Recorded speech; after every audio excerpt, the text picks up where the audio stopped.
राग श्री राग मैला चौथा। नाम मिले मन तृप्ति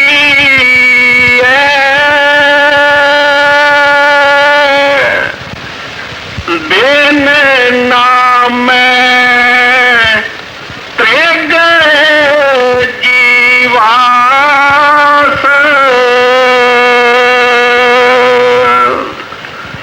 प्यारी साध संगत जी राधा।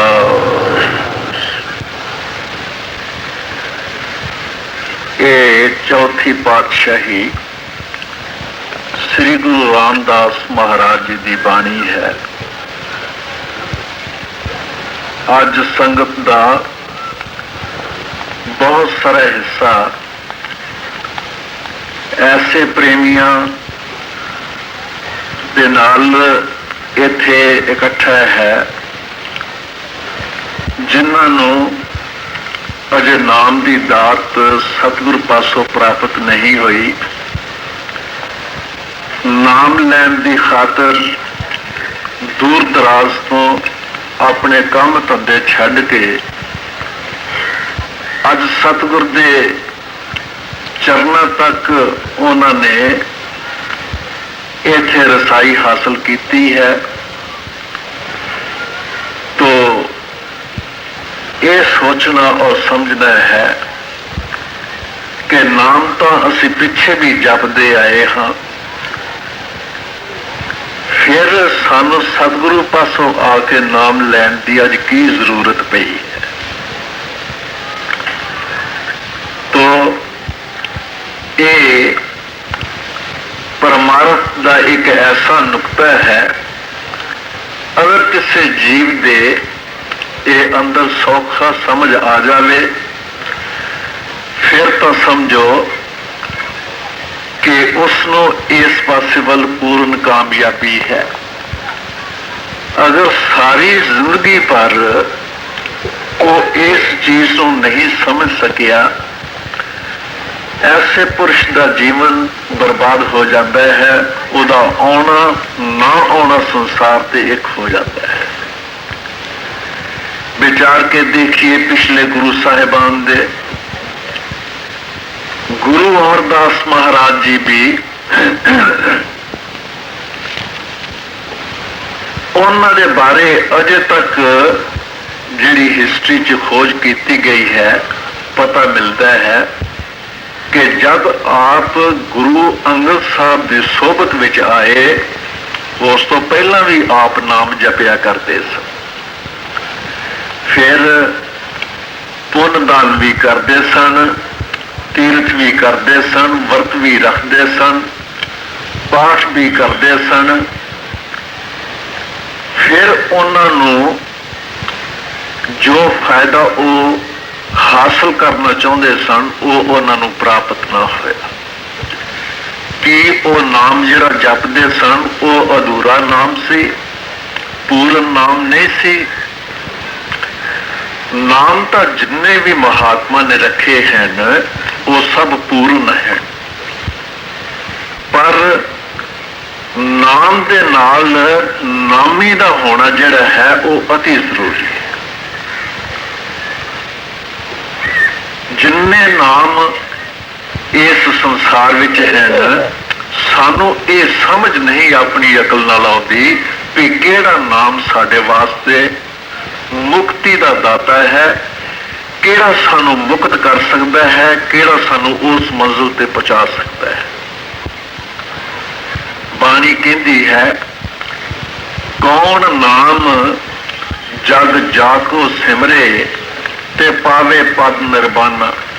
वो केड़ा ऐसा नाम है जिस नाल इस जग नूं सिमरन दे नाल फायदा पहुंचता है और वो जिहड़े उस नाम नूं जपदे हैं उन्हां नूं निर्वाण पदवी प्राप्त होती है।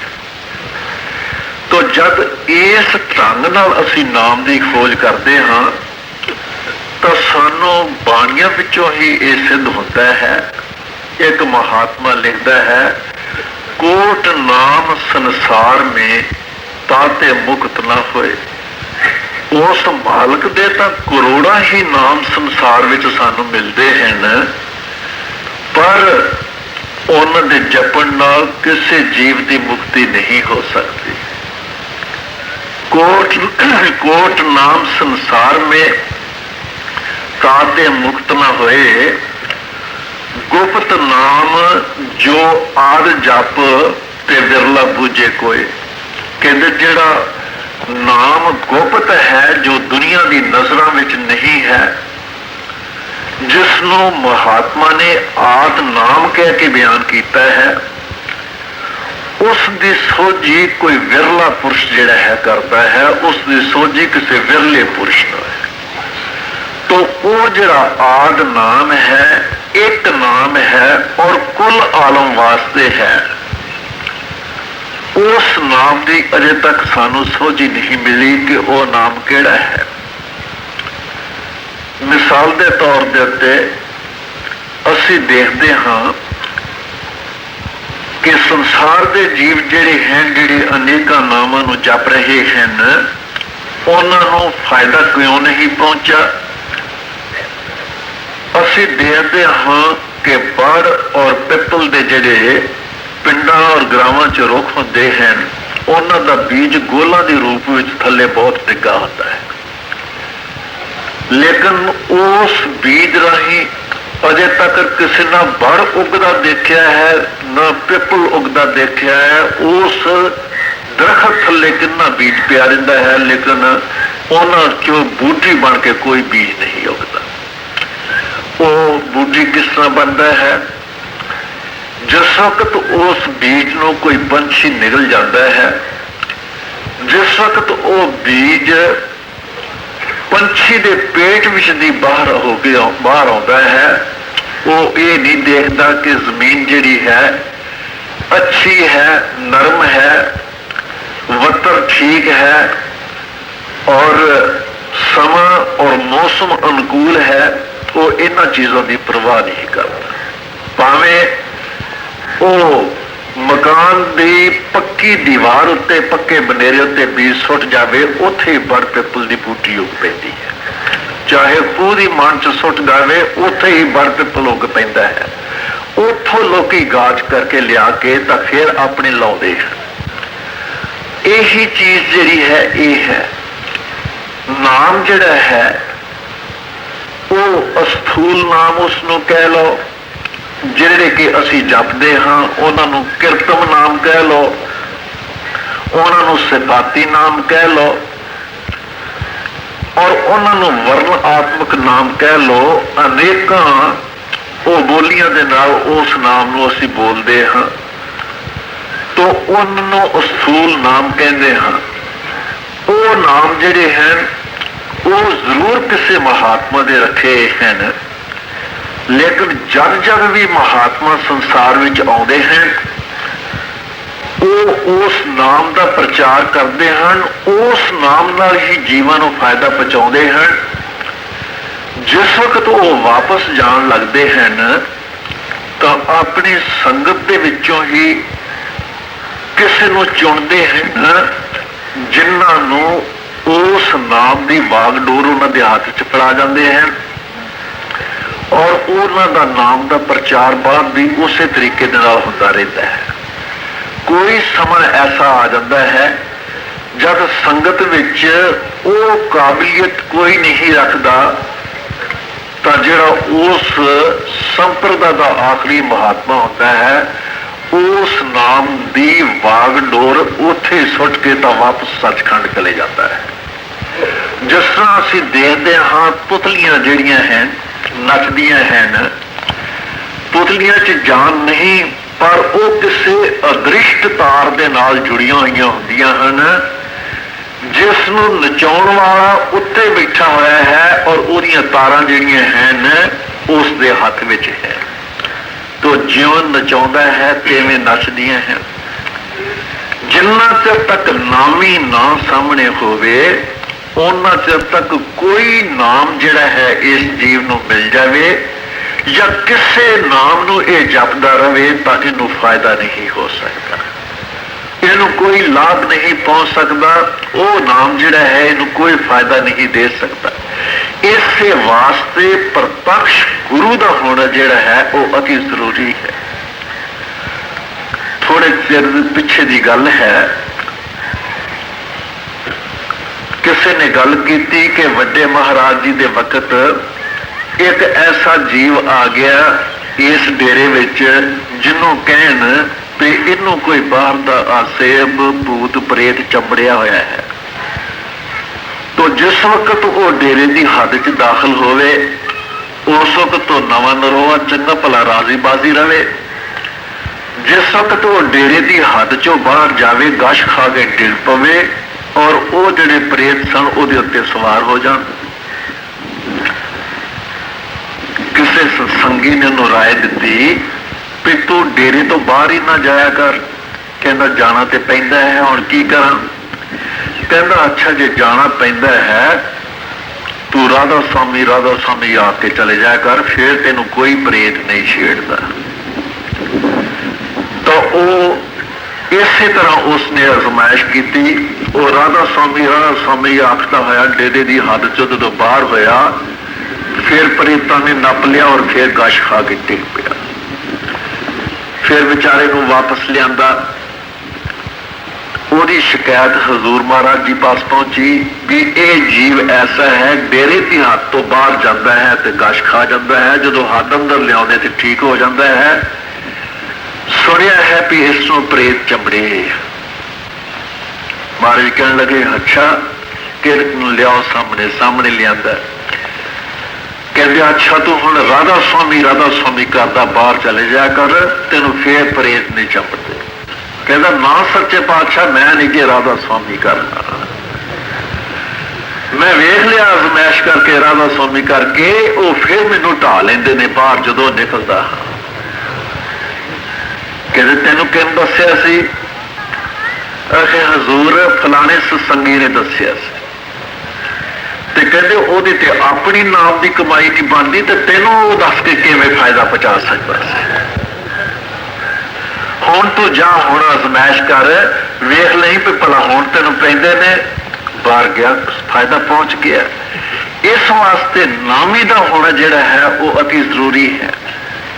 ਬਾਣੀ ਇਸ ਚੀਜ਼ ਦੀ ਅੱਛੀ ਤਰ੍ਹਾਂ ਵਿਆਖਿਆ ਕਰਦੀ ਹੈ। ਪੂਰੇ ਸਤਿਗੁਰੂ ਦਾ ਕਿਸੇ ਜੀਵ ਦੇ ਜੀਵਨ ਵਿੱਚ ਉਸ ਦਾ ਮੇਲ ਹੋ ਜਾਣਾ ਇਹ ਉਹਦੇ ਬਹੁਤ ਉੱਚੇ ਭਾਗਾਂ ਦੀ ਨਿਸ਼ਾਨੀ ਹੈ। ਬਾਣੀ ਵਿੱਚ ਆਉਂਦਾ ਹੈ ਪੁੱਲਾ ਮਾਰਗ ਸੋ ਪਵੇ ਜਿਸ ਗੁਰ ਮਸਤਕ ਲੇਖ। ਕਹਿੰਦੇ ਨੇ ਭੁੱਲਾ ਹੋਇਆ ਜੀਵ ਜਿਹੜਾ ਹੈ ਇਸ ਸੰਸਾਰ ਵਿੱਚ ਆ ਕੇ ਮਾਰਗ ਉੱਤੇ ਉਹੀ ਪੈਂਦਾ ਹੈ ਜਿਹਦੇ ਮਸਤਕ ਵਿੱਚ ਉਸ ਪਰਮੇਸ਼ਰ ਨੇ ਆਪਣੇ ਕਲਮ ਨਾਲ ਉਸ ਦਾ ਇਹ ਕਰਮ ਲਿਖ ਦਿੱਤਾ ਹੈ ਕਿ ਤੈਨੂੰ ਇਹ ਵਡਿਆਈ ਇਸ ਜਨਮ ਲੈ ਕੇ ਪ੍ਰਾਪਤ ਹੋਏਗੀ ਕਿ ਤੇਰੇ ਜੀਵਨ ਵਿੱਚ ਤੈਨੂੰ ਪੂਰਾ ਗੁਰੂ ਮਿਲੇਗਾ। ਇਹ ਬਾਣੀ ਕਹਿ ਰਹੀ ਹੈ ਪੁੱਲਾ ਮਾਰਗ ਸੋ ਪਵੇ ਜਿਸ ਗੁਰ ਮਸਤਕ ਲੇਖਨ ਤੇ ਤਿੰਨੇ ਜਨਮ ਸਵਾਰਿਆ ਆਪਣਾ ਜਿਨ ਗੁਰ ਅੱਖੀ ਦੇਖ। ਜਿਸ ਨੇ ਗੁਰੂ ਅੱਖੀ ਦੇਖਿਆ ਹੈ ਉਸ ਪੁਰਸ਼ ਨੇ ਆ ਕੇ ਸੰਸਾਰ ਵਿੱਚ ਆਪਣਾ ਜੀਵਨ ਸਵਾਰਿਆ ਹੈ, ਹੋਰ ਕਿਸੇ ਦਾ ਨਹੀਂ ਸਵਰ ਸਕਦਾ। ਫਿਰ ਗੁਰੂ ਦਾ ਅੱਖੀ ਦੇਖਣਾ ਔਰ ਗੁਰੂ ਪਾਸੋਂ ਨਾਮ ਪ੍ਰਾਪਤ ਕਰਨਾ ਇਹ ਕੋਈ ਛੋਟੀ ਜੀ ਚੀਜ਼ ਨਹੀਂ ਹੈ। तो पूर्ण भागा वाले और पूर्ण कर्मा वाले जीव जिहड़े हैं जिन्हों मालिक ने जिन्हों के मस्तक विच लिखिया है उन्हों की वारी आई है। अज वो सारे एकत्र होए हैं उस चीज को प्राप्त करने वास्ते। सतगुर ने दया करनी है, उन्होंने वो दात बख्श देनी है। उस दात बख्शण के नाल ही उन्होंने पातशाह का पातशाह उन कल उस वेले बना देना है। बाणी कहती है रोज जपजी साहब का पाठ करते हाँ, जिसनों बख्शे सिफत सलाह ਨਾਨਕ ਪਾਤਸ਼ਾਹੀ ਪਾਤਸ਼ਾਹ, ਜਿਸ ਨੂੰ ਉਹ ਸਿਫਤ ਸਲਾਹ ਬਖਸ਼ ਦਿੰਦਾ ਹੈ, ਉਹਨੂੰ ਪਾਤਸ਼ਾਹ ਦਾ ਪਾਤਸ਼ਾਹ ਤੇ ਉਸੇ ਵੇਲੇ ਬਣਾ ਦਿੰਦਾ ਹੈ, ਉਹਦੇ ਸਿਰ ਦੇ ਉੱਤੇ ਰੂਹਾਨੀਅਤ ਦਾ ਤਾਜ ਰੱਖ ਦਿੰਦਾ ਹੈ। ਇਹ ਵੱਖਰੀ ਗੱਲ ਹੈ।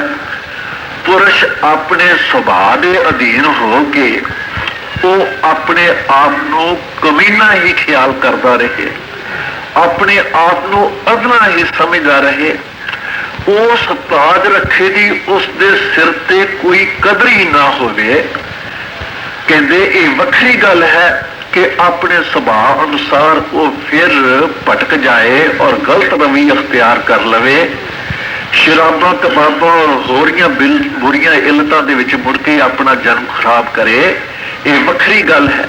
ਉਹਦੀ ਹਾਲਤ ਤਾਂ ਇਸ ਤਰ੍ਹਾਂ ਹੈ, ਭਾਈ ਗੁਰਦਾਸ ਜੀ ਲਿਖਦੇ ਨੇ, ਕੁੱਤਾ ਰਾਜ ਬਹਾਲੀਏ ਫਿਰ ਚੱਕੀ ਚੱਟੇ। ਅਗਰ ਕੁੱਤੇ ਦੇ ਸਿਰ ਤੇ ਕੋਈ ਤਾਜ ਰੱਖ ਦੇਵੇ, ਕੁੱਤਾ ਆਪਣਾ ਸੁਭਾਅ ਛੇਤੀ ਨਹੀਂ ਛੱਡਦਾ। ਕਹਿੰਦੇ ਨੇ ਉਹਦਾ ਕੀ ਆਦਤ ਹੈ, ਕੀ ਸੁਭਾਅ ਹੈ, ਭਾਵੇਂ 100 ਨਿਆਮਤ ਕੁੱਤੇ ਨੂੰ ਖਵਾਲ ਦਿਓ, ਚੰਗੇ ਤੋਂ ਚੰਗੇ ਭੋਜਨ ਉਹਨੂੰ ਖਵਾਲ ਦਿਓ, ਪਰ ਜਿਹੜੀ ਚੱਕੀ ਚੱਟਣ ਦੀ ਉਹਦੀ ਆਦਤ ਹੈ ਤੇ ਪਰੋਲਾ ਲੈ ਕੇ ਭੱਜਣ ਦੀ ਆਦਤ ਹੈ, ਇਹ ਉਹਦੀ ਨਹੀਂ ਜਾਂਦੀ। ਉਹ ਜਿਸ ਵਕਤ ਉਹ ਸਭ ਕੁਝ ਖਾਂਦਾ ਪੀਂਦਾ ਹੋਇਆ ਵੀ ਉਹ ਇਸ ਗੱਲ ਦੀ ਤਾੜ ਵਿੱਚ ਰਹਿੰਦਾ ਹੈ ਵੀ ਹਾਏ ਇਹ ਲਾਂਬੇ ਸ਼ਾਂਬੇ ਹੋਣ ਕਿਸੇ ਪਾਸੇ ਤੇ ਮੈਂ ਚੱਕੀ ਜਾ ਕੇ ਚੱਟਾਂ ਕਿਸੇ ਦੀ ਜਾ ਕੇ, ਕਿ ਇਹਦਾ ਪਰੋਲਾ ਲੈ ਕੇ ਭੱਜਾਂ। ਕਹਿੰਦੇ ਨੇ ਤਾਜ ਸਿਰ ਤੇ ਰੱਖਿਆ ਹੋਇਆ ਹੈ, ਬਾਦਸ਼ਾਹ ਬਣਿਆ ਹੋਇਆ ਹੈ, ਇੱਜ਼ਤ ਔਰ ਕਦਰ ਪੂਰੀ ਹੈ। ਸਤਸੰਗੀ ਦਾ ਮਾਣ ਇੱਥੇ ਵੀ ਹੈ, ਦਰਗਾਹ ਦੇ ਵਿੱਚ ਵੀ ਸਤਸੰਗੀ ਦਾ ਮਾਣ ਹੈ, ਲੇਕਿਨ ਆਪਣੇ ਅਸਲੇ ਨੂੰ ਭੁੱਲਾ ਬੈਠਾ ਹੈ। ਜੋ ਦਾਤ ਉਹਨੂੰ ਮਿਲੀ ਹੈ ਉਸ ਦੀ ਕੀਮਤ ਉਹ ਆਪਣੇ ਮਨ ਵਿੱਚ ਸਮਝਦਾ ਨਹੀਂ ਹੈ। ਤੋ ਕਹਿੰਦੇ ਹਨ ਐਸਾ ਪੁਰਸ਼ ਜਿਹੜਾ ਹੈ, ਕਹਿੰਦੇ ਨੇ ਆਪਣੀਆਂ ਆਦਤਾਂ ਕਰਕੇ ਉਹ ਇਸ ਦਰਜੇ ਤੋਂ ਨੀਚੇ ਡਿੱਗਦਾ ਹੈ। ਤੋ ਜਿਹੜੇ ਗੁਰਮੁਖ ਬਣ ਜਾਂਦੇ ਹਨ ਨਾਮ ਦੀ ਕਮਾਈ ਕਰਕੇ, ਉਹਨਾਂ ਦੇ ਬਾਰੇ ਬਾਣੀ ਇਹ ਕਹਿੰਦੀ ਹੈ ਕਿ ਉਹ ਆਪ ਵੀ ਤਰ ਜਾਂਦੇ ਹਨ ਔਰ ਆਪਣੀਆਂ ਕੁਲਾਂ ਨੂੰ ਵੀ ਤਾਰ ਕੇ ਲੈ ਜਾਂਦੇ ਹਨ। ਸਿਰਫ ਆਪ ਨੂੰ ਫਾਇਦਾ ਨਹੀਂ ਉਠਾਉਂਦੇ, ਕੁਲਾਂ ਨੂੰ ਵੀ ਤਾਰ ਕੇ ਲੈ ਜਾਂਦੇ ਹਨ। ਕਈ ਵਾਰ ਸਤਸੰਗਾਂ 'ਚ ਜ਼ਿਕਰ ਕੀਤਾ ਗਿਆ ਹੈ, 14 ਦਸੰਬਰ ਨੂੰ ਜਿਸ ਵਕਤ ਬਾਬਾ ਜੀ ਨੇ ਸਤਸੰਗ ਕੀਤਾ ਤਾਂ ਸੰਗਤ ਨੇ ਪੁੱਛਿਆ, ਸੰਗਤ ਪਾਸੋਂ ਪੁੱਛਿਆ ਵੀ ਅੱਜ ਕਿਹੜਾ ਸ਼ਬਦ ਸੁਣਾਵਾਂ, ਕਿਉਂਕਿ ਇਹਦੇ ਬਾਅਦ ਮੈਂ ਸਤਸੰਗ ਨਹੀਂ ਕਰਨਾ, 29 ਦਸੰਬਰ ਨੂੰ ਮੈਂ ਚੋਲਾ ਛੱਡ ਜਾਣਾ ਹੈ। ਤਾਂ ਉਸ ਮੌਕੇ ਉੱਤੇ ਸੰਗਤ ਵਿੱਚੋਂ ਇੱਕ ਗੁਰਸਿੱਖ ਉੱਠਿਆ, ਕਹਿੰਦਾ ਬਾਬਾ ਜੀ ਸਾਡੀ ਅਕਲ ਕੋਈ ਕੰਮ ਕਰਦੀ ਹੈ, ਸਾਨੂੰ ਕੀ ਪਤਾ ਹੈ ਵੀ ਮੈਂ ਅਸੀਂ ਕਿਹੜਾ ਸਤਸੰਗ ਆਖੀਏ, ਤੁਸੀਂ ਸਾਨੂੰ ਅੱਜ ਉਹ ਗੱਲ ਦੱਸੋ ਜਿਹੜੀ ਅੱਜ ਤੋਂ ਪਹਿਲਾਂ ਕਦੀ ਸਾਨੂੰ ਨਹੀਂ ਦੱਸੀ।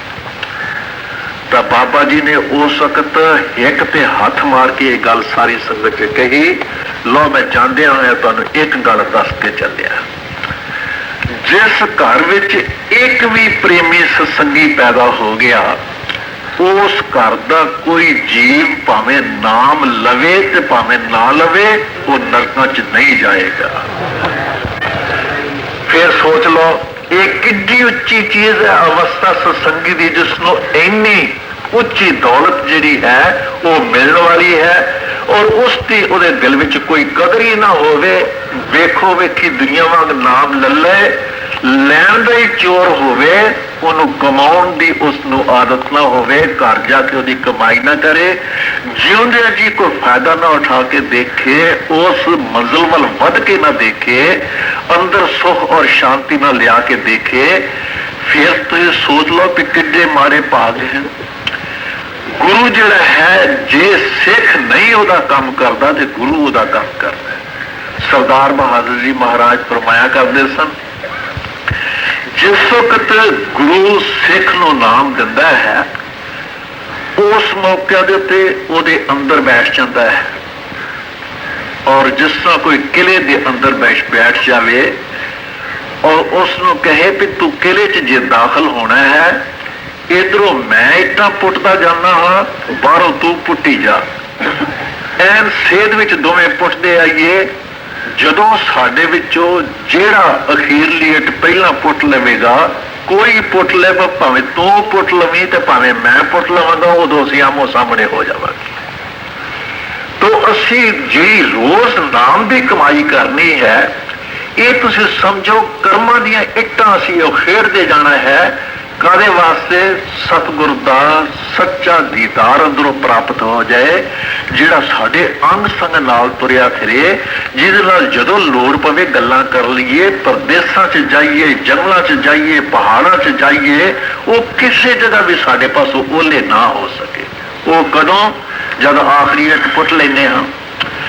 ਅਗਰ ਕੋਈ ਪ੍ਰੇਮੀ ਸਤਸੰਗੀ ਇਸ ਨਾਮ ਨੂੰ ਲੈ ਕੇ ਦਿਲ ਵਿੱਚ ਕਦਰ ਰੱਖਦਾ ਹੋਇਆ ਰੋਜ਼ ਅਭਿਆਸ ਕਰਦਾ ਹੈ, ਔਰ ਉਹ ਅਭਿਆਸ ਕਰਕੇ ਤਾਂ ਆਪਣੇ ਜੀਵਨ ਵਿੱਚ ਹੀ ਆਖਰੀ ਇੱਕ ਖੇਡ ਲੈਂਦਾ ਹੈ, ਗੁਰੂ ਸਾਖਸ਼ਾਤ ਜਿਹੜਾ ਪ੍ਰਗਟ ਹੋ ਜਾਂਦਾ ਹੈ, ਗੁਰੂ ਨਾਲ ਨਾਲ ਫਿਰਦਾ ਹੈ।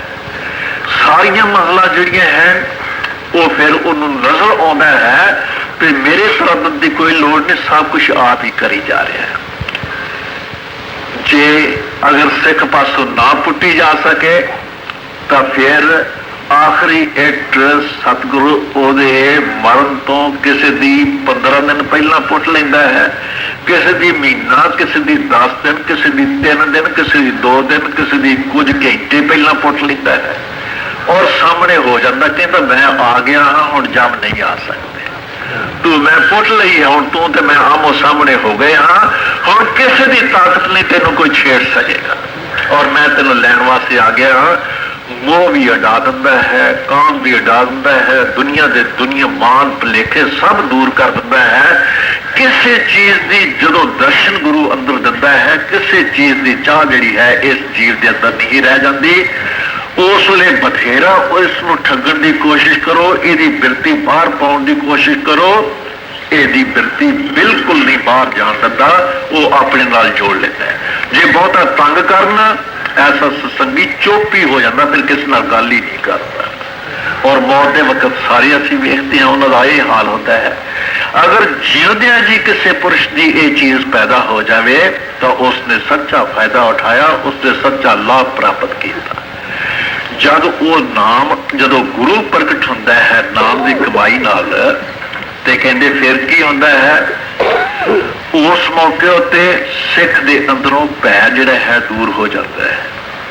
ਜਿਸ ਤਰ੍ਹਾਂ ਉਜਾੜ ਵਿੱਚ ਜਿੱਥੇ ਕੋਈ ਆਪਣਾ ਵਾਕਫ ਨਾ ਹੋਵੇ, ਉੱਥੇ ਕੋਈ ਆਪਣੇ ਗਰਾਂ ਦਾ ਕੋਈ ਹੋਰ ਬੰਦਾ ਜਿਹੜਾ ਸਾਡਾ ਦੋਸਤ ਮਿੱਤਰ ਹੋਵੇ ਨਜ਼ਰ ਆ ਜਾਵੇ, ਸਾਨੂੰ ਕਿੰਨੀ ਖੁਸ਼ੀ ਹੁੰਦੀ ਹੈ। ਗੁਰੂ ਦਾ ਦਰਸ਼ਨ ਕਰਕੇ ਉਹ ਖੁਸ਼ੀ ਉਸ ਵੇਲੇ ਪ੍ਰਾਪਤ ਹੁੰਦੀ ਹੈ ਜਿਹਦੀ ਦੁਨੀਆ 'ਚ ਮਿਸਾਲ ਦਿੱਤੀ ਹੀ ਨਹੀਂ ਜਾ ਸਕਦੀ। ਉਸ ਵਕਤ ਸਿੱਖ ਦੇ ਅੰਦਰ ਇੰਨਾ ਹੁਲਾਸ ਹੁੰਦਾ ਹੈ, ਔਰ ਸਿੱਖ ਇੰਨੀ ਖੁਸ਼ੀ ਆਪਣੇ ਪ੍ਰਾਣ ਤਿਆਗਦਾ ਹੈ ਕਿ ਉਸ ਨੂੰ ਮੌਤ ਦਾ ਮਾਸਾ ਖੌਫ ਨਹੀਂ ਹੁੰਦਾ। ਲੇਕਿਨ ਉਹੀ ਮੌਤ ਮਨਮੁਖ ਵਾਸਤੇ ਆਉਂਦੀ ਹੈ, ਕਿਸ ਤਰ੍ਹਾਂ ਵਿਲਕਦਾ ਹੈ, ਕਿਸ ਤਰ੍ਹਾਂ ਰੋਂਦਾ ਹੈ, ਹਾੜੇ ਪਾਉਂਦਾ ਹੈ, ਉਹ ਜਮਾ ਤੋਂ ਬਚਾਓ, ਮਾਰ ਸੁੱਟਿਆਓ, ਇਹ ਹੋਇਆ ਉਹ ਹੋਇਆ, ਇਸ ਤਰ੍ਹਾਂ ਕਰਦਾ ਹੈ। ਤੋ ਗੁਰੂ ਦੇ ਨਾਲ ਸੰਬੰਧ ਪਾ ਲੈਣਾ, ਇਹ ਦੇਖ ਲਓ ਸੰਸਾਰ ਦੇ ਤੋਂ ਕਿੰਨੀ ਉੱਚੀ ਚੀਜ਼ ਹੈ। ਬਾਕੀ ਦਾ ਮਜ਼ਮੂਨ ਤੇ ਅਲੱਗ ਹੈ। ਹੁਣ ਗੁਰੂ ਸਾਹਿਬ ਇੱਥੇ ਕਹਿੰਦੇ ਨੇ ਉਸ ਨਾਮ ਨੂੰ ਪ੍ਰਾਪਤ ਕਰਕੇ ਕਹਿੰਦੇ ਕੀ ਹੋਏਗਾ? ਦੁਨੀਆ ਵੱਲੋਂ ਸਾਰੇ ਪਾਸੇ ਵੱਲੋਂ ਮਨ ਰੱਜ ਜਾਵੇਗਾ। ਕਿਸੇ ਚੀਜ਼ ਦੀ ਇਸ ਨੂੰ ਹੌਲੀ ਹੌਲੀ ਜਿਉਂ ਨਾਮ ਨਾਲ ਜੋੜਿਆ ਜਾਏਗਾ, ਕਹਿੰਦੇ ਦੁਨੀਆ ਦੀ ਕਿਸੇ ਪਦਾਰਥ ਦੀ ਭੁੱਖ ਇਹਦੇ ਅੰਦਰ ਨਹੀਂ ਰਹੇਗੀ, ਆਪਣੇ ਆਪ ਹੀ ਭੁੱਖ ਮਿਟਦੀ ਜਾਏਗੀ। ਤਾਂ ਕਹਿੰਦੇ ਨੇ ਅਗਰ ਮਨ ਨੂੰ ਤ੍ਰਿਪਤੀ ਆ ਸਕਦੀ ਹੈ, ਕਹਿੰਦੇ ਹੋਰ ਕਿਸੇ ਪਦਾਰਥ ਦੁਨੀਆ ਦੇ ਨਾਲ ਨਹੀਂ ਆਉਂਦੀ। ਜਦ ਤ੍ਰਿਪਤੀ ਆਏਗੀ ਮਨ ਨੂੰ, ਉਸ ਨਾਮ ਦੇ ਨਾਲ ਜੁੜ ਕੇ ਆਏਗੀ ਜਿਹੜਾ ਸਾਖਸ਼ਾਤ ਗੁਰੂ ਪਾਸੋਂ ਉਸ ਨੂੰ ਪ੍ਰਾਪਤ ਹੋਇਆ ਹੈ। ਉਹ ਜਿਹੜਾ ਨਾਮ ਅਸਥੂਲ ਨਾਮ ਹੈ, ਉਹ ਉਸ ਦਾ ਜਾਪ ਕਰਾਉਂਦਾ ਹੈ। ਆਸਤਾ ਆਸਤਾ ਤਰੱਕੀ ਕਰਦਿਆਂ ਜਾਪ ਜਿਹੜਾ ਹੈ ਉਹ ਜਿਸ ਵਕਤ ਉਹਦੀ ਹੱਦ ਪਾਰ ਕਰ ਦਿੰਦਾ ਹੈ, ਤਾਂ ਕਹਿੰਦੇ ਅੰਦਰ ਜਿਹੜਾ ਅਸਲ ਨਾਮ ਹੈ, ਜਿਸ ਨੂੰ ਗੁਰੂ ਸਾਹਿਬ ਨੇ ਸਤਿਨਾਮ ਕਹਿ ਕੇ ਬਿਆਨ ਕੀਤਾ ਹੈ, ਜਿਹੜਾ ਦੁਨੀਆ ਦਾ ਕੋਈ ਪੁਰਸ਼ ਜਿਹੜਾ ਹੈ ਧੱਕੇ ਨਾਲ ਨਹੀਂ ਲੈ ਸਕਦਾ, ਚੁਰਾ ਨਹੀਂ ਸਕਦਾ, ਕਿਸੇ ਜੁਗਤੀ ਨਾਲ ਉਸ ਨਾਲ ਜੁੜ ਨਹੀਂ ਸਕਦਾ, ਕੋਈ ਆਪਣਾ ਢੰਗ ਔਰ ਵਸੀਲਾ ਕਰਕੇ ਤੇ ਉਸ ਤੱਕ ਆਪਣੀ ਪਹੁੰਚ ਪ੍ਰਾਪਤ ਨਹੀਂ ਹੋਈ। ਹੁਣ ਕੀ ਕਹਿੰਦੇ ਹਨ ਅੱਗੇ, ਪਿਆਰ ਨਾਲ ਸੁਣੋ ਚੌਥੀ ਪਾਤਸ਼ਾਹੀ ਪ੍ਰਭਾਤ। ਨਾਮ ਮਿਲੈ ਮਨ ਤ੍ਰਿਪਤੀਐ, ਬਿਨ ਨਾਮ ਤ੍ਰਿਗ ਜੀਵਾਸ,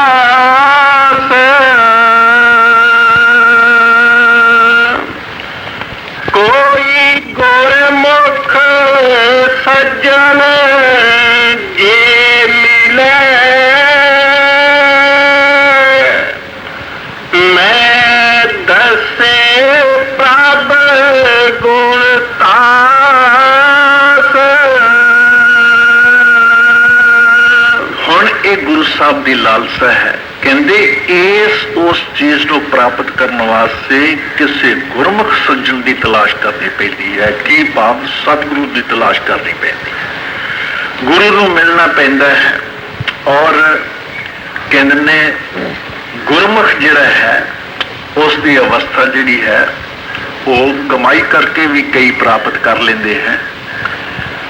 ਉਸ ਗੁਰਮੁਖ ਦੀ ਕੀ ਨਿਸ਼ਾਨੀ ਹੁੰਦੀ ਹੈ, ਉਹਦੇ ਲੱਛਣ ਜਿਹੜੇ ਹਨ ਦੂਜਿਆਂ ਨਾਲੋਂ ਬਿਲਕੁਲ ਅਲੱਗ ਹੋ ਜਾਂਦੇ ਹਨ। ਉਹ ਗੁਰਮੁਖ ਕਿਉਂ ਬਣਦਾ ਹੈ, ਕਿਉਂਕਿ ਉਸ ਨੇ ਮਨ ਦਾ ਸਾਥ ਛੱਡ ਦਿੱਤਾ, ਮਨ ਦੇ ਕਹਿਣੇ ਚੋਂ ਨਿਕਲ ਗਿਆ। ਜਿਵੇਂ ਗੁਰੂ ਕਹਿੰਦਾ ਹੈ ਹਰ ਗੱਲ ਉਹਦੇ ਪਾਸੋਂ ਪੁੱਛ ਕੇ ਤੁਰਦਾ ਹੈ। ਗੁਰੂ ਉਹਦੇ ਪਾਸੋਂ ਦੂਰ ਨਹੀਂ ਹੈ, ਅੱਖਾਂ ਮੀਟਦਾ ਹੈ ਤੇ ਗੁਰੂ ਸਾਹਮਣੇ ਹੈ। ਬੈਠੇ ਬੈਠੇ ਗੁਰੂ ਦਾ ਧਿਆਨ ਆ ਜਾਂਦਾ ਹੈ, ਐਉਂ ਦੇਖਦਿਆ ਤਾਂ ਮਾਈਕ ਦਿਸਣ ਡਿਆ ਹੈ, ਜਾਂ ਧਿਆਨ ਆ ਗਿਆ ਮਾਈਕ ਨਹੀਂ ਰਹਿੰਦਾ, ਗੁਰੂ ਦਾ ਸਰੂਪ ਬਣ ਜਾਂਦਾ ਹੈ, ਗੱਲਾਂ ਹੋਣੀਆਂ ਸ਼ੁਰੂ ਹੋ ਜਾਂਦੀਆਂ। ਤਾਂ ਫਿਰ ਨਾ ਉਹ ਬਾਹਰ ਹੀ ਵਿਛੜਦਾ ਹੈ, ਨਾ ਅੰਦਰ ਹੀ ਵਿਛੜਦਾ ਹੈ। ਐਸਾ ਪੁਰਸ਼ ਜਿਹੜਾ ਹੈ ਗੁਰੂ ਤੋਂ ਲਾਂਭੇ ਕਿਸ ਤਰ੍ਹਾਂ ਹੋ ਸਕਦਾ ਹੈ, ਉਸ ਦਾ ਨਾਮ ਗੁਰਮੁਖ ਹੁੰਦਾ ਹੈ। ਉਹ ਮਨ ਦੇ ਕਹੇ ਨਹੀਂ ਫਿਰ ਤੁਰਦਾ। ਉਹਦੀ ਸੰਗਤ ਅਗਰ ਕਿਸੇ ਪੁਰਸ਼ ਨੂੰ ਸੋਭਤ ਨਸੀਬ ਹੋ ਜਾਏ ਤਾਂ ਉਹਦੇ ਅੰਦਰ ਉਸ ਨਾਮ ਦੀ ਵਡਿਆਈ, ਉਸ ਨਾਮ ਦੇ ਲੈਣ ਦਾ ਸ਼ੌਕ ਜਿਹੜਾ ਹੈ ਉਹ ਜਾਗ ਜਾਂਦਾ ਹੈ। ਤੋ ਕਹਿੰਦੇ ਨੇ ਉਹਦੀਆਂ ਬਾਹਰਮੁਖੀ ਨਿਸ਼ਾਨੀਆਂ ਜਿਹੜੀਆਂ ਹਨ, ਬਾਹਰਮੁਖੀ ਵੀ ਨਿਸ਼ਾਨੀਆਂ ਹੈ। ਉਸ ਦੇ ਵਿੱਚ 4 ਪ੍ਰਕਾਰ ਦੇ ਗੁਣ ਹੁੰਦੇ ਹਨ। ਕਿ ਸਭ ਤੋਂ ਪਹਿਲਾ ਗੁਣ ਜਿਹੜਾ ਹੈ ਗੁਰਮੁਖ ਦੇ ਵਿੱਚ ਮੈਤਰੀ ਦਾ ਹੁੰਦਾ ਹੈ। ਗੁਰਮੁਖ ਕਿਸੇ ਨਾਲ ਵੈਰ ਨਹੀਂ ਰੱਖਦਾ, ਕਿਸੇ ਨਾਲ ਉਹਦਾ ਵਿਰੋਧ ਨਹੀਂ ਹੁੰਦਾ, ਸਾਰਿਆਂ ਨੂੰ ਆਪਣਾ ਮਿੱਤਰ ਸਮਝਦਾ ਹੈ, ਸਾਰਿਆਂ ਨੂੰ ਉਸ ਮਾਲਕ ਅਕਾਲ ਪੁਰਖ ਦੇ ਪੈਦਾ ਕੀਤੇ ਹੋਏ ਔਰ ਉਹਨਾਂ ਦੀ ਇੱਜ਼ਤ ਔਰ ਕਦਰ ਆਪਣੇ ਦਿਲ ਵਿੱਚ ਰੱਖਦਾ ਹੈ। ਇਹ ਗੁਰਮੁਖ ਦਾ ਪਹਿਲਾ ਲੱਛਣ ਹੈ। ਦੂਸਰਾ ਗੁਣ ਉਹਦੇ ਵਿੱਚ ਕੀ ਹੁੰਦਾ ਹੈ, ਉਸ ਨੂੰ ਕਰੁਣਾ ਕਹਿੰਦੇ ਹਨ। ਤੋ ਕਰੁਣਾ ਤੋਂ ਭਾਵ ਕੀ ਹੈ ਕਿ ਜਿਹੜੇ ਉਸ ਤੋਂ ਉਮਰ ਦੇ ਵਿੱਚ ਛੋਟੇ ਹਨ, ਜਿਹੜੇ ਕਮਜ਼ੋਰ ਹਨ, ਜਿਹੜੇ ਹਾਜਤਮੰਦ ਹਨ, ਜਿਨ੍ਹਾਂ ਨੂੰ ਉਸ ਦੀ ਲੋੜ ਹੈ, ਤੋ ਉਹ ਉਹਨਾਂ ਨੂੰ ਛੋਟੇ ਭਰਾਵਾਂ ਵਾਂਗ ਸਮਝ ਕੇ ਉਹਨਾਂ ਦੀ ਕਿਸੇ ਗਲਤੀ ਨੂੰ ਨਹੀਂ ਉਛਾਲਦਾ, ਉਹਨਾਂ ਦੇ ਕਿਸੇ ਔਗਣ ਨੂੰ ਨਹੀਂ ਚਿਤਾਰਦਾ, ਬਲਕਿ ਹੌਲੀ ਹੌਲੀ ਸੁਧਾਰਦਾ ਹੈ। ਔਰ ਛੋਟੇ ਸਮਝ ਕੇ, ਕਮਜ਼ੋਰ ਸਮਝ ਕੇ ਜਿੱਥੇ ਵੀ ਲੋੜ ਪੈਂਦੀ ਹੈ ਉਹਨਾਂ ਦੀ ਮਦਦ ਕਰਦਾ ਹੈ। ਇਹ ਗੁਰਮੁਖ ਦਾ ਦੂਜਾ ਗੁਣ ਹੈ। ਤੀਸਰਾ ਗੁਣ ਕੀ ਹੈ, ਉਸ ਨੂੰ ਬਾਣੀ ਵਿੱਚ ਉਸ ਵਿੱਚ ਗੁਰਮੁਖਾਂ ਨੇ ਉਸ ਨੂੰ ਮੁਦਤਾ ਕਹਿ ਕੇ ਬਿਆਨ ਕੀਤਾ ਹੈ। ਤੋ ਮੁਦਤਾ ਕੀ ਚੀਜ਼ ਹੁੰਦੀ ਹੈ, ਜਿਹੜੇ ਉਮਰ 'ਚ ਆਪਣੇ ਤੋਂ ਵੱਡੇ ਹੋਣ, ਉਹਨਾਂ ਨੂੰ ਪਿਤਾ ਸਮਾਨ ਸਮਝ ਕੇ ਉਹਨਾਂ ਦਾ ਸਤਿਕਾਰ ਕਰਦਾ ਹੈ, ਉਹਨਾਂ ਦੀ ਇੱਜ਼ਤ ਕਰਦਾ ਹੈ। ਅਗਰ ਕਿਤੋਂ ਕਰਾਏ ਜਾਂਦੇ ਹੋਣ, ਹੱਥ ਜੋੜ ਕੇ ਉਹਨਾਂ ਦੇ ਪਾਸ ਬੇਨਤੀ ਕਰਦਾ ਹੈ ਔਰ ਉਹਨਾਂ ਨੂੰ ਸਿੱਧੇ ਰਸਤੇ ਤੋਰਨ ਦਾ ਯਤਨ ਕਰਦਾ ਹੈ। ਤੋ ਇਹ ਤੀਸਰਾ ਗੁਣ ਗੁਰਮੁਖ ਵਿੱਚ ਬਾਹਰਮੁਖੀ ਹੁੰਦਾ ਹੈ। ਔਰ ਚੌਥਾ ਇੱਕ ਹੋਰ ਗੁਣ ਹੈ ਜਿਸ ਨੂੰ ਉਪੇਖਿਆ ਕਿਹਾ ਜਾਂਦਾ ਹੈ। ਤੋ ਕਹਿੰਦੇ ਜਿਹੜੀ ਆਪਣੀ ਅਕਲ ਹੈ, ਗੁਰਮੁਖ ਜਿਹੜਾ ਹੈ ਉਹ ਇਸੇ ਢੰਗ ਵਿੱਚ ਹੀ ਲਾ ਦਿੰਦਾ ਹੈ ਕਿ ਇਹ ਗੁਰੂ ਦੀ ਇਹ ਜਿਹੜੀ ਸੰਗਤ ਹੈ, ਮੈਂ ਇਹਨਾਂ ਦੀ ਸੇਵਾ ਕਿਹੜੇ ਤਰੀਕੇ ਨਾਲ ਕਰ ਸਕਦਾ, ਇਹਨਾਂ ਨੂੰ ਸੁੱਖ ਮੈਂ ਕਿਸ ਤਰ੍ਹਾਂ ਦੇ ਸਕਦਾ। ਆਪਣੀ ਅਕਲ ਨਾਲ, ਆਪਣੀ ਬੁੱਧ ਨਾਲ, ਜਿੱਥੋਂ ਤੱਕ ਉਹਦੀ ਸਮਝ ਔਰ ਵਿਚਾਰ ਕੰਮ ਕਰਦੀ ਹੈ, ਉਹ ਕੰਮ ਇਸ ਦੇ ਨਾਲ ਕਰਦਾ ਹੈ ਜਿਹਦੇ ਨਾਲ ਕਿਸੇ ਨੂੰ ਦੁੱਖ ਨਾ ਪਹੁੰਚੇ ਔਰ ਸਾਰਿਆਂ ਨੂੰ ਸੁੱਖ ਦੇਵੇ। ਗੁਰੂ ਦੀਆਂ ਕਹਾਣੀਆਂ ਸੁਣਾ ਕੇ, ਨਾਮ ਦੀ ਮਹਿਮਾ ਸੁਣਾ ਕੇ ਉਹਨਾਂ ਦਾ ਖਿਆਲ ਜਿਹੜਾ ਹੈ ਉਸ ਪਾਸੇ ਵੱਲ ਜੋੜੀ ਰੱਖਦਾ ਹੈ, ਦੁਨੀਆ ਵਾਲੇ ਪਾਸੇ ਧਿਆਨ ਨਹੀਂ ਜਾਣ ਹੁੰਦਾ। ਇਹ ਗੁਰਮੁਖ ਦੇ ਵਿੱਚ ਜ਼ਾਹਰੀ ਚੌਥਾ ਗੁਣ ਹੈ। ਤਾਂ ਗੁਰੂ ਸਾਹਿਬ ਕਹਿੰਦੇ ਅਗਰ ਇਹੋ ਜਿਹਾ ਗੁਰਮੁਖ ਜਿਹੜਾ ਹੈ ਕਿਤੇ ਸੰਸਾਰ ਦੇ ਵਿੱਚ ਮੈਨੂੰ ਮਿਲ ਜਾਵੇ ਤਾਂ ਕਹਿੰਦੇ ਇਹ ਖਜ਼ਾਨਾ ਜਿਹੜਾ ਹੈ ਜਿਸ ਦੀ ਮੈਂ ਤਲਾਸ਼ ਕਰ ਰਿਹਾ ਹਾਂ,